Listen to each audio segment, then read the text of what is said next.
Hi friends, welcome to my channel Janvi's world. ഇന്ന് നമ്മളിവിടെ ഉണ്ടാക്കാൻ പോകുന്നത് നല്ല കൊഞ്ച് തീയലാണ്.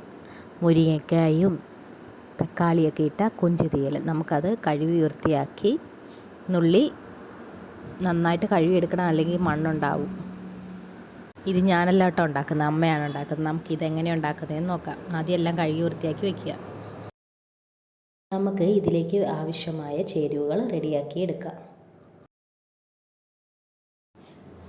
ഈ കൊഞ്ചിനനുസരിച്ച് കുറച്ച് തേങ്ങ ചിരണ്ടിയെടുത്ത് അത് നന്നായി വറുത്തെടുക്കുമ്പോൾ അതിലേക്ക് 2-3 കൊച്ചുള്ളിയും കുറച്ച് മല്ലിപ്പൊടിയും കുറച്ച് മുളക് പൊടിയും മഞ്ഞൾപ്പൊടിയും ഇട്ട് നന്നായിട്ട് മൂപ്പിച്ച് ഒരു ബ്രൗൺ കളറൊക്കെ ആവുന്നവരെ വറുത്ത് കോരിയെടുക്കുക.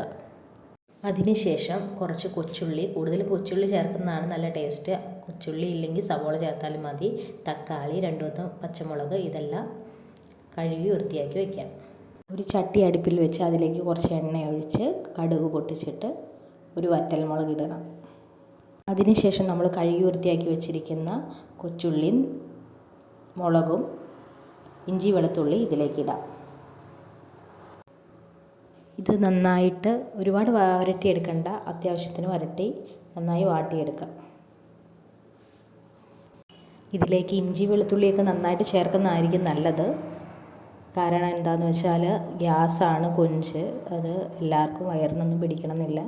ഇഞ്ചിയും വെളുത്തുള്ളിയും നന്നായിട്ട് ചേർക്കുകയാണെങ്കിൽ ഗ്യാസിൻ്റെ പ്രോബ്ലംസ് ഒന്നും ഉണ്ടാവാതിരിക്കും. ഇതെല്ലാം വരട്ടി വെക്കുന്ന സമയത്ത്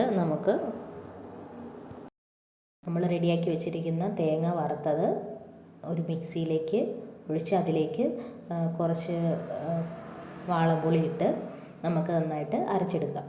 കുറച്ച് വെള്ളം കൂടെ ഒഴിച്ച് അരച്ചെടുക്കണം. ഏകദേശം ഈ രീതിയിലാവുന്നവരെ നന്നായിട്ട് അരച്ചെടുക്കാം.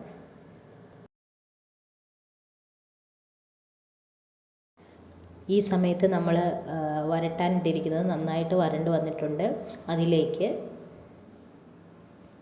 അതിനുശേഷം ഒരു തക്കാളിയും കൂടെ ചേർക്കുക. അത് ചെറുതായിട്ട് വാടി വന്നതിന് ശേഷം നമ്മൾ അരച്ച് വെച്ചിരിക്കുന്ന അരപ്പ് ഇതിലേക്ക് ഒഴിച്ച് അതിലേക്ക് മുരിങ്ങക്കായും കുറച്ച് വെള്ളം കൂടെ ഒഴിച്ച് മുരിങ്ങക്കായും കൂടെ ഒഴിച്ച് നന്നായിട്ട് തിളപ്പിക്കുക. ഇതിലേക്ക് ആവശ്യത്തിനുള്ള ഉപ്പും കൂടെ ഇട്ട് കൊടുക്കാം. തിളച്ചതിന് ശേഷം ഒരു മൺചട്ടി എടുത്ത് വെച്ച് അതിലേക്ക് കൊഞ്ചിട്ടിട്ട് ഈ അരപ്പെല്ലാം കൂടെ നമ്മൾ അതിലേക്ക് ഒഴിച്ച് അടച്ചു മൂടി വെക്കണം. ഒരു 10-15 മിനിറ്റിനകം ഇത് വെന്ത് കഴിയും. അത് കഴിഞ്ഞ് ശേഷം ഫ്ലെയിം നന്നായിട്ടൊന്ന് കുറച്ചിട്ടിട്ട് കുറച്ചുകൂടെ ഒന്ന് വറ്റി വരുമ്പോൾ നമുക്കിത് ഓഫ് ചെയ്യാവുന്നതാണ്. ചോറിൻ്റെ കൂടെ കഴിക്കാൻ നല്ല ടേസ്റ്റാണ്. നിങ്ങൾ ട്രൈ ചെയ്ത് നോക്കാം. അങ്ങനെ നമ്മൾ ടേസ്റ്റായിട്ടുള്ള കൊഞ്ച് തീയൽ, മുരിങ്ങയ്ക്കായി ഇട്ട കൊഞ്ച് തീയൽ ഇവിടെ റെഡി ആയിട്ടുണ്ട്. നിങ്ങൾ ട്രൈ ചെയ്ത് നോക്കണം. എൻ്റെ വീഡിയോസ് ഇഷ്ടമായെങ്കിൽ ലൈക്ക് ചെയ്യണം, ഷെയർ ചെയ്യണം, സബ്സ്ക്രൈബ് ചെയ്യണം. ബൈ.